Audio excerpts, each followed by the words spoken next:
इस वीडियो में हम लोग पढ़ेंगे क्लास 10 चैप्टर 1 में एक पोयम है जिसका नाम है फायर एंड आइस। एक्चुअल में इस चैप्टर में दो पोयम है।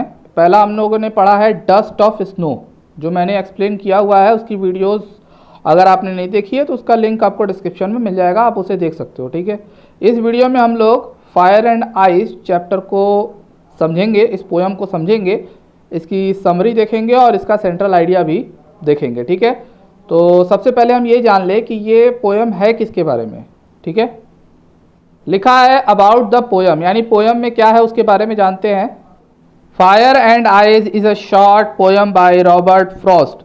ये जो फायर एंड आइज ये चैप्टर है, ये एक छोटा सा पोयम है जिसको लिखा है रॉबर्ट फ्रॉस्ट ने। In this poem the poet refers to two predictions, यानी इस पोयम में पोएट जो है दो भविष्यवाणी कर रहे हैं, यानी दो प्रेडिक्शंस दे रहे हैं of how the world will and, कि कैसे इस दुनिया का अंत होगा, यानी दुनिया का जो अंत है वो किस तरह से होगा, इसकी दो प्रेडिक्शंस दिए हैं उन्होंने।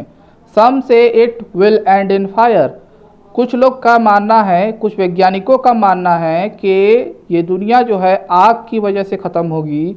वेयर एज अदर्स से it will end in ice, और कुछ अदर लोगों का मानना है कि वो आइस से ख़त्म होगी। एक्चुअल में फायर और आइस का मतलब यहाँ पर ये सिंबॉलिक नेम है, सिंबॉलिक का मतलब प्रतीक के रूप में इसका नाम दिया जा रहा है। यहाँ पर देखिए आगे बताया गया है, according to the poet, poet के अकॉर्डिंग फायर जो है उसका मतलब ये है कि लोगों में जो डिज़ायर यानी इच्छाएं हैं, ग्रीड मतलब लालच, एवरिस मतलब होता है लोभ, लस्ट मतलब हवस या लालसा कह सकते हो।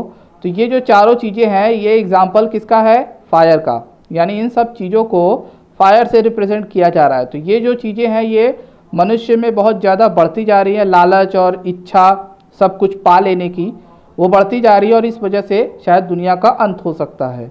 उसी तरह से आइस के बारे में उन्होंने कहा है कि आइस रिप्रेजेंट करता है हेट को, और दुनिया में लोगों के बीच हेट भी बढ़ता जा रहा है, तो शायद उससे भी ख़त्म हो सकता है। तो कुछ लोगों का मानना है फायर, कुछ लोगों का मानना है ice. The more you try to satisfy them, अब यहाँ पे बता रहा है कि भाई डिज़ायर क्यों लोगों को ख़त्म कर देगा, दुनिया को ख़त्म कर देगा। यहाँ पे लिखा हुआ है द मोर, जितना ज़्यादा तुम अपने आप को सेटिस्फाई करने की कोशिश करोगे, जितना ज़्यादा अपनी इच्छाओं को सेटिस्फाई करने की कोशिश करोगे, उतना ही इच्छाएं बढ़ती जाती है। मोर दे ग्रो, उतना ही लालच बढ़ता जाता है, उतना ही लोभ बढ़ता जाता है। There is no end to it, इस चीज़ का कोई अंत नहीं है। अगर इसको आप बढ़ने दोगे तो एक न एक दिन दुनिया में सभी प्रलोभी हो जाएंगे और एक दूसरे से नफरत करेंगे और दुनिया का अंत हो जाएगा। तो यही इस पोयम का मतलब है। तो चलिए चैप्टर पे देखते हैं। लिखा हुआ है सम से the world will end in fire. अब देखिए यहाँ सम का मतलब बड़े लोगों का है, वैज्ञानिक लोगों का है जो एक अनुमान लगाते हैं। तो वही कह रहा है कि पोएट ये कह रहे हैं कि कुछ लोगों का मानना है कि ये जो दुनिया है वो अंत हो जाएगी आग की वजह से, सम से इन आइज, और कुछ लोगों का मानना है बर्फ़ की वजह से। From what I have tested of desire, tested का मतलब यहाँ अनुभव होता है। तो ये कह रहे हैं कि मैंने जितना डिज़ायर यानी इच्छाओं का अनुभव किया है, यानी इच्छाओं के बारे में जाना है, I hold with those who favour fire. अब यहाँ पे देखिए दो तरफ के लोग हैं ना, एक फायर से अंत करने वाले और एक आइस से ख़त्म करने वाले।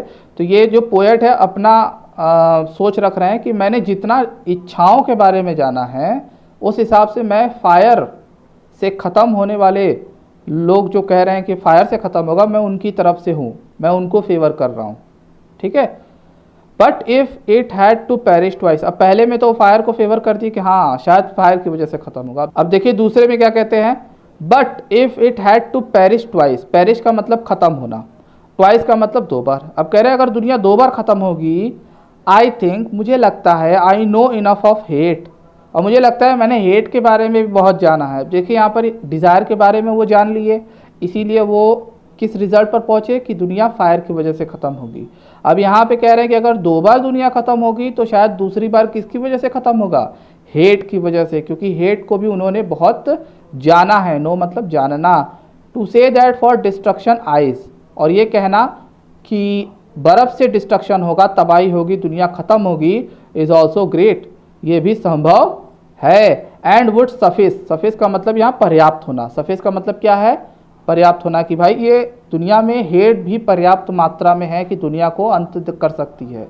तो पहले स्टैंजा में वो अपने डिज़ायर, जो दुनिया में लोगों के अंदर डिज़ायर है, इच्छाएं हैं आगे बढ़ने की, सब कुछ हासिल कर लेने की और उसके लिए कुछ भी करने की, उसको देखकर वो अनुमान लगा रहे हैं कि हाँ फायर की वजह से दुनिया ख़त्म हो सकती है। लेकिन दूसरे पैरा में क्या कह रहे हैं, दूसरे स्टैंजा में, कि हेट भी पर्याप्त मात्रा में लोगों के अंदर आ चुका है, सफिस मतलब पर्याप्त, और इस वजह से भी दुनिया की अंदर डिस्ट्रक्शन, तबाही हो सकती है।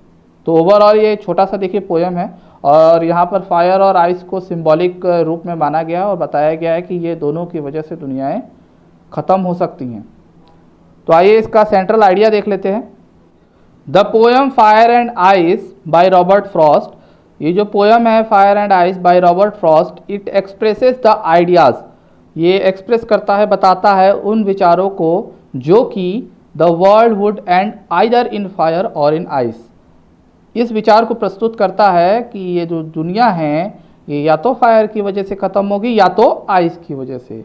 Both are compared with the self destructing human emotions, और यहाँ पे देखिए साफ साफ बताया जा रहा है सेंट्रल आइडिया में कि ये जो दोनों फायर और आइस है ये ह्यूमन इमोशन से रिलेटेड है, उससे जुड़े हुए हैं, और ये सेल्फ डिस्ट्रक्ट करेंगे, क्योंकि इंसान के अंदर अगर बहुत ज़्यादा डिज़ायर है तो वो एक तरह से आग पैदा कर रहा है, बहुत ज़्यादा हेट है तो वो आइस पैदा कर रहा है, और ये सेल्फ डिस्ट्रक्ट यानी खुद को ही ख़त्म करने का काम ह्यूमन इमोशंस कर रहा है, जैसे कि हेट्रेड एंड डिज़ायर।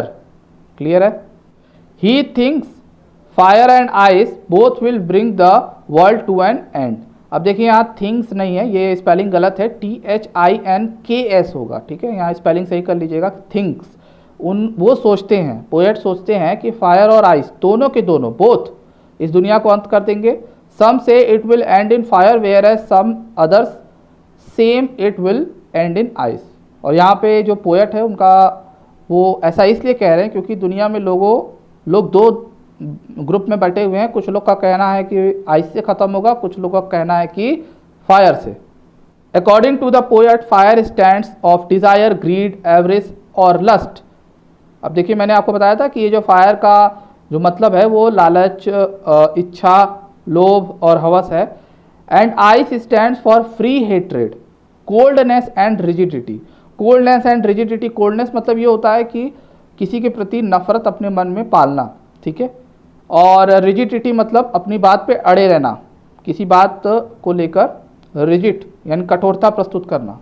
तो ये देखिए दोनों का सिंबल बता दिया गया है कि फायर का मतलब क्या क्या है और आइस का मतलब क्या क्या है। The poet says that both fire and ice are growing. Poet का मानना है कि ये दोनों चीज़ें जो है धीरे धीरे इंसान के अंदर बढ़ती जा रही हैं। With such a rapid speed, बहुत तेजी से बढ़ रही है, that the world would soon perish. Soon मतलब जल्द ही, पेरिश मतलब ख़त्म। और ये इंसान के अंदर ये जो इच्छाएं हैं और नफरत है ये बढ़ती जा रही है, जिसकी वजह से ये दुनिया ख़त्म हो सकती है। पेरिश की स्पेलिंग भी देखिए यहाँ गलत लिखा हुआ है, PERISH होगा, इसको सही कर लीजिएगा। आइदर वे इन फायर और आइस, आइदर मतलब या तो फायर या तो आइस से। आई थिंक अब तक आपको लोग को समझ में आ गया होगा चैप्टर। बहुत थिन लाइन है, बहुत छोटी सी बात है जिसको आप समझ गए होंगे। मैंने आपको सब पहले पोएम के बारे में समझाया, फिर पोएम की एक एक लाइन का मीनिंग समझाया और फिर सेंट्रल आइडिया। अब तक आई थिंक आपको क्लियर हो गया होगा। अब हम लोग नेक्स्ट वीडियो में इसके NCERT बुक के क्वेश्चन आंसर को देखेंगे। अगर ये वीडियो आपको अच्छा लगा हो तो लाइक कर दीजिए, चैनल को सब्सक्राइब कर लीजिए।